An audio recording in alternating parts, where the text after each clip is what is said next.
સરકારી કામ કરવાના કોકરા તાલુકાના દરેક ચૂંટણી અધિકારી તથા બીએલઓને ખાસ જણાવવાનું કે આજ રોજ અમને એવી માહિતી તાલુકામાંથી બધા મતદારો જોડે એવી માહિતી મળી કે આપણા ચોટાણા તાલુકામાં ફોર્મ નંબર 7 કોઈ થર્ડ પાર્ટી દ્વારા દરેક બીએલઓ જોડે જમા કરવામાં આવે છે અને મતદાર હયાત હોવા છતાં મતદારોને કાઢી નાખવાના ફોર્મ નંબર 7 જે બીએલઓ જોડે કોઈ થર્ડ પાર્ટી આવીને અરજી કરી જાય છે. તો હું કોંગ્રેસ પાર્ટીના ચોટાણા તાલુકાના પ્રમુખ તરીકે આજે અમે મામલતદાર શ્રી સાહેબને રજૂઆત કરી છે લેટર આપીને, અને હું આ બધાને એક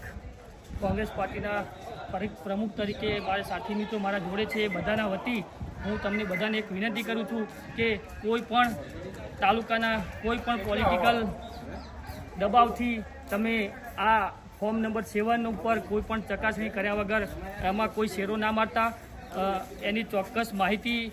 જાણી જોઈ અને પછી જ યોગ્યતા હોય તો જ એનો શેરો કરજો. નહીં તો ક્યાંય પણ કોઈ પણ જગ્યાએ અમને જો કોઈ પણ એવી ક્ષતિ જણાશે કે આ બીએલઓ જોડે ફોર્મ નંબર 7 ખોટા અરજદાર વતી ભરવામાં આવી અને એના ઉપર એક્શન લઈ અને હયાત મતદારોને એની પર એક્શન લેવામાં આવી છે, તો અમે તાલુકા કમિટી દ્વારા ગમે તે કોઈ પણ કાયદાકીય માહિતી લઈ અને કોર્ટની રાહે અથવા એના પર જે પણ કાયદેસરની કાર્યવાહી થતી છે એ બધી અમે તાલુકા વતી કરશું. એટલે દરેક બીએલઓશ્રીએ તથા